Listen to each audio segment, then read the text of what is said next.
कोकणातील प्रत्येक अपडेट जाणून घेण्यासाठी आजच माझे कोकणच्या सोशल मीडिया प्लॅटफॉर्मला लाईक, फॉलो आणि सबस्क्राईब करा।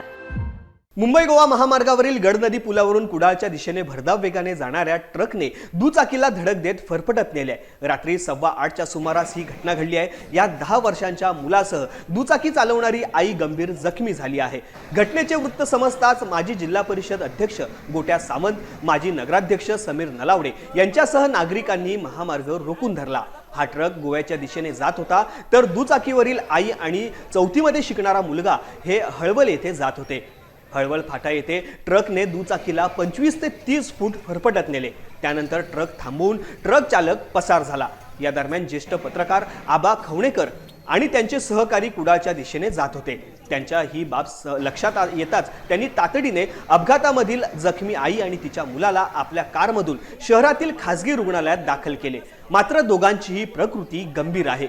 महामार्गावरील गडनदी पुलालगतच्या हळवल फाटा येथे सातत्याने अपघात होत आहेत, मात्र महामार्ग विभाग त्यावरती कोणतीही ठोस कारवाई करत नसल्याच्या निषेधार्थ कणकवलीकरांनी एकत्र येऊन रास्ता रोको सुरू केला।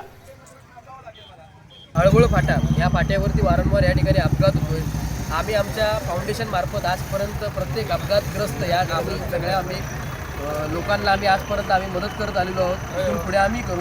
पण ही जी काय वारंवार घटना होत आहे ती शासनाने आणि इथल्या स्थानिक संभाव्य आमदार या ठिकाणी त्यांनी ही जी काय घटना होती त्यांनी त्यांच्या लक्षात घेऊन लवकरात लवकर या गोष्टीवरती तोडगा काढावा व DYSP साहेब त्यांनी काय जे कोण असतील या इथल्या हायवेतले जे काय कोण असतील अधिकारी, त्या अधिकाऱ्यांनी लवकरात लवकर या ठिकाणी सोयीस्कर मार्ग प्रवाशांसाठी काढावा, जेणेकरून लोकांचे या ठिकाणी नुकसान होणार नाही किंवा अपघात होणार नाही। इथे वारंवार हळवल फाट्यावर ॲक्सिडेंट होत जातात। आज आमचा जवळजवळ 12 वर्षाचा मुलगा जागीच ऑफ झाला आणि त्याची आई ती आता सध्या दवाखान्यात आहे। तर आमचं म्हणणं असं आहे, वारंवार होत असल्यामुळे आमचं हायवेच्या जे कोण अधिकारी असतील किंवा पोलीस अधिकारी असतील तर त्यांनी इथे स्पीड ब्रेकर घालावा। ही गेली जवळजवळ 2-2.5 वर्ष आमची मागणी आहे, पण याचा काय निर्णय होत नाही किंवा याचा निर्णय लागत नाही आहे। तर आम्ही त्याच्यासाठी आता इथे रस्त्यावर आंदोलनासाठी बसलो। जोपर्यंत इथे स्पीड ब्रेकरचा आम्हाला शब्द देत नाही किंवा घालत नाही तोपर्यंत आम्ही इथून उठणार नाही।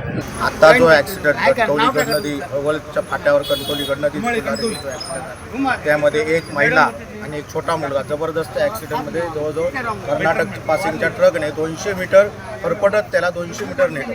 आम्ही वारंवार गेली 4 वर्ष हायवे झाल्यापासून ह्या हायवे प्राधिकरणाकडे मागणी करतो की कणकवली गडनदीच्या ब्रिजवर स्पीड ब्रेकर, रंबल व त्याचप्रमाणे कणकवली गडनदीच्या ब्रिजपासून 1 किलोमीटरपर्यंत स्ट्रीट लाईट व हायमास्ट लावण्यात यावे। त्यामुळे आत्तापर्यंत एवढे ॲक्सिडेंट झाले, हायवे प्राधिकरण याकडे पूर्णपणे येणाऱ्या 20 दिवसात DYSP आपले जाधव साहेब यांनी जबाबदारी घेतलेली आहे की 20 दिवसात आम्ही तिथे स्पीड ब्रेकर व रंबलची जबाबदारी त्यांनी घेतलेली आहे।